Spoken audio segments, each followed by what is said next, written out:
afternoon, everyone. I feel like, being a villain standing between you and your lunch. So I'll try to finish this a little early so that, I can be a little bit of good villain. And today, I'll be talking about, my name is Savita Kumari and I work at Aditya Birla Group. And today, I'll be talking about how to build a purpose-driven team. So imagine a team where each and every member of your team is deeply invested in a shared mission, where collaboration flourishes, and where success is not just about meeting targets, but about creating meaningful impacts. For me, it was not a figment of imagination. I learned it over the years through the hard work and my experiences. Because in today's world, it's very easy to lose the sight of the ultimate goal. What's that? Solving the key business challenges. And I have had the privilege to lead purpose-driven team to deliver such complex key business challenges. So I'm a part of this fashion and data science team at Aditya Birla Group, and I work very, very closely with multiple fashion brands. We have brands like Van Heusen, Louis Philippe, Peter England, and multiple such brands. And we help deliver business efficiencies to these brands through innovative projects. And one of the major challenge that we have in this fashion industry is how do we come up with the right designs that can actually sell in the market and appeal to the customers like you and me. So to do this, we tried working on two business problems. Our first problem was, how do we do the selection of the design for the future seasons? Let's say, we are talking about 6 months down the line. How do we launch something for next year? So let's say take an example of 3 designs. If we give these 3 designs to a designer, how can he choose which might be a successful design, which might be a failure, and which might do okay but not so well in the market next year? How will he go about it? And for a brand like us, we designers have to choose from thousands of designs to do this. So what are the factors involved here? How does he even do it? Can this be done algorithmically and statistically? So this was the first use case that we tried solving. The second use case that we tried solving was, how do we come up with the future ready designs? Our fashion designers take a lot of inspiration from runway shows, from fashion magazines and fashion blogs, and there are like multiple such sources, right? After taking this inspiration, they come up with a theme. So for example, let's say Valentine theme, Onam theme. So there are like multiple such themes that we work on over the year. And once they decide on the theme, what they can do is they go to our tool.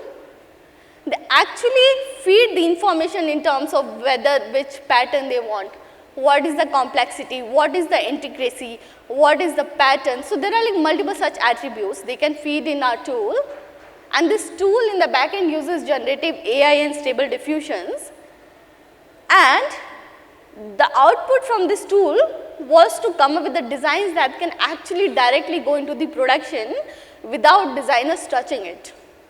Because in a market where we have too much pressure of launching fashion related style on a very frequent basis, people are shifting from 6 months to 3 months to 1 month, and in fact, there are a few brands who launch, new set of designs every 15 days.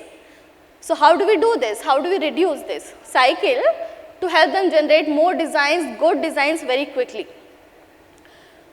So when we started this, and in business side, for these brands, there are multiple such teams. There is buying and merchandising team, there's a product team, there are designers, there are multiple such teams who actually, work on these type of problem statements manually. And for a design to come up and go to a production and see a light of the day, it takes weeks. It's very, very time consuming and it's very challenging. So when we got these problem statements, First thing what we did was we went to the market to see if there are any existing solutions in the market available and to do our research. We also tried exploring the partnerships in the market to understand if there are any learnings that we can get from the industry. But the problem was we could not get ideal solution. There was no solution that could help us with this in market.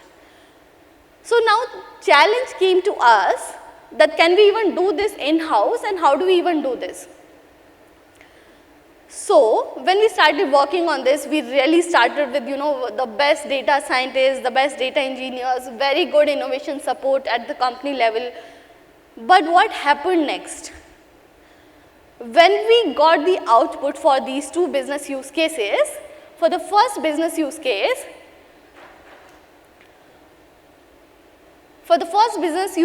where we had to choose the designs, our algorithm threw very bad accuracy, something that we could not ourselves accept and we could not get it adopted on the business front as well. On the second business use case, where we had to come up with the designs using innovation and technology in the back end, you can clearly see that on the bottom we have two images. And these two images are so blurry, without fine lines, without any intricacy. Even I, as a consumer, will not go and buy this. How can I expect a customer to buy something like this, right? So how do we basically tackle this? And we failed miserably.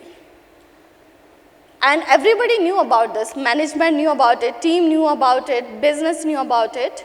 And in this period of failure, we also realized that this was not a typical data science problem that we usually solve. It had multiple challenges associated with it. It required us to do the collaboration on a horizontal layer as well, where we had to connect 12 different business teams at the same time.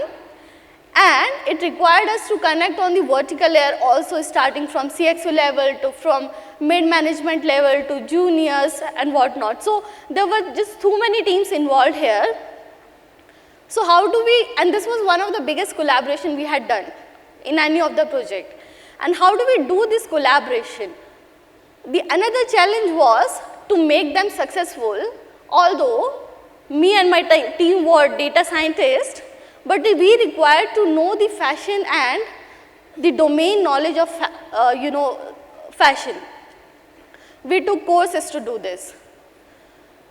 And I can go on and on and on. There were so many challenges to do this, but one of the most important challenge was how do we add the human element to this design. So for example, designers have been doing this for decades. And this technology is so new in the market, how do we tell a machine to do something which only a designer is capable of doing so far, right? So after these challenges, what we realized was, of course, my morale was down, everybody was down. And coincidentally, in that same phase, I ended up watching this movie over the weekend. Can anybody recall which movie is this? Okay, yeah, that's right. So this is a Mission Mingle movie which talks about India's journey to Mars. And in this movie, they have a team of scientists, brilliant scientists, very good capability, and they are like top notch. But what has been showcased in this movie is that this team's morale has been down to the level that they are just looking at the watch to go home as soon as office timings are over. They have no enthusiasm whatsoever, and they had no good funding to begin with. In fact, they didn't even have a workplace to sit and work properly.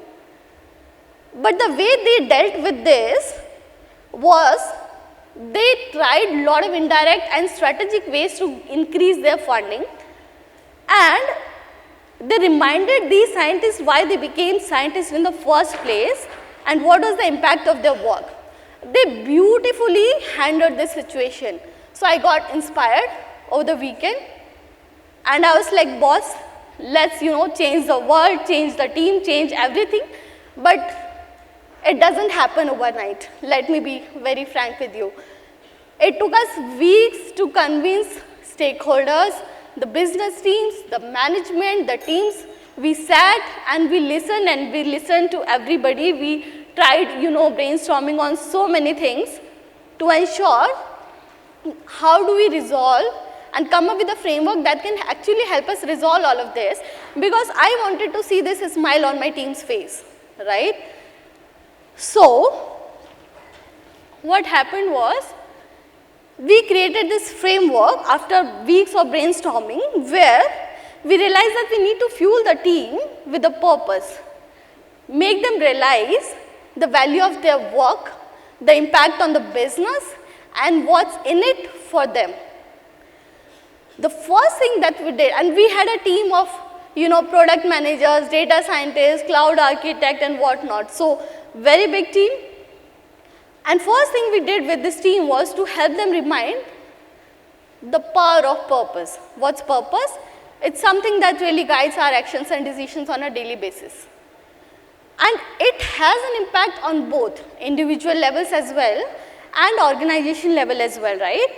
On organization, research has shown that the organizations who use purpose-driven culture, they outperform their peers, they attract top talent, and they also foster innovation.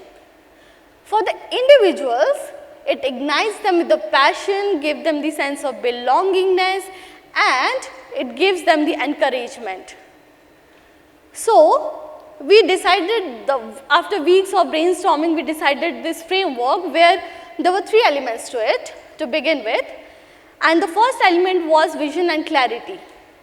So, because the challenge for us was we had to collaborate across 12 different teams and on both horizontal and vertical axis, we ensured that each and every single person, irrespective of their job role, they are aligned with what we are trying to do, why we are trying to do, and how we are trying to do. We gave the clarity till each and every person was satisfied, irrespective of whether their contribution was 1% or 99%. The second thing we did was empowerment and trust. We gave all kind of resources to our team members to ensure that they get everything that they want to achieve this goal. And we also built this culture of open communication where anybody can come to us and discuss not just project related challenges, any kind of a roadblock outside office, inside office, without even a second thought and thinking that they will be judged. We removed that culture and we had this culture of open communication. And the third thing that we did was collaboration and inclusivity. We made sure that every person is involved in this key decision, irrespective of their designation, years of experience. Everyone should be comfortable with whatever we are trying to decide on that particular use case. So, but are these the only 3 elements that actually, help drive the culture at a broader level? The answer is no. Because in Aditya Birla group, let's say for example, we work on multiple domains. So, a problem statement we are trying to solve for fashion retail, let's say pantaloons, will be very different for, let's say, manufacturing unit of Ultratech or Hindalco. And challenges will be, of course, different.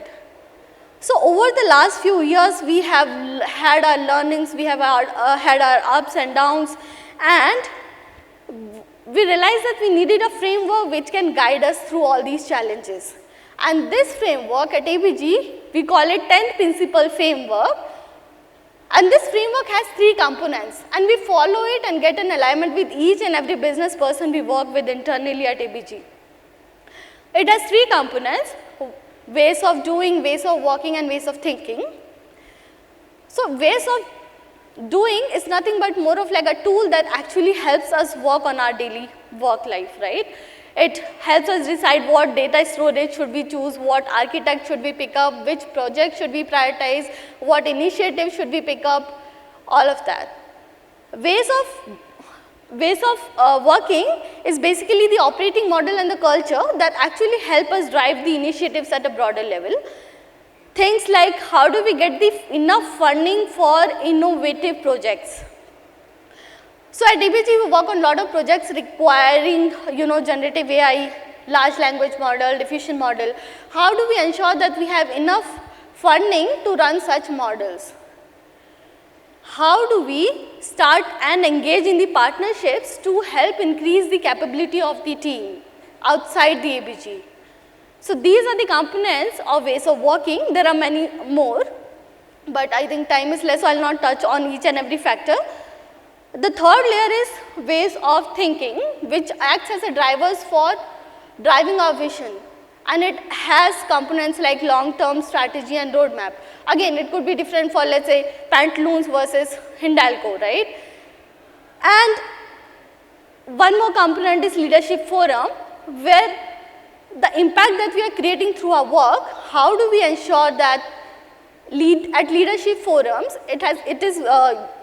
people are talking about it, they are appreciating it, and they are valuing our work. They know the impact of it, because it's again going to fuel back to your own team, giving them more motivation, right? So this framework is something that we have built, and we keep on working on it if we feel that there are more factors required in it. And so to sum it up, today we discussed why is it crucial to have purpose-driven team, what are the elements of building such purpose-driven teams, and the practical strategies to foster such culture. With this, I'll end my session. Thank you.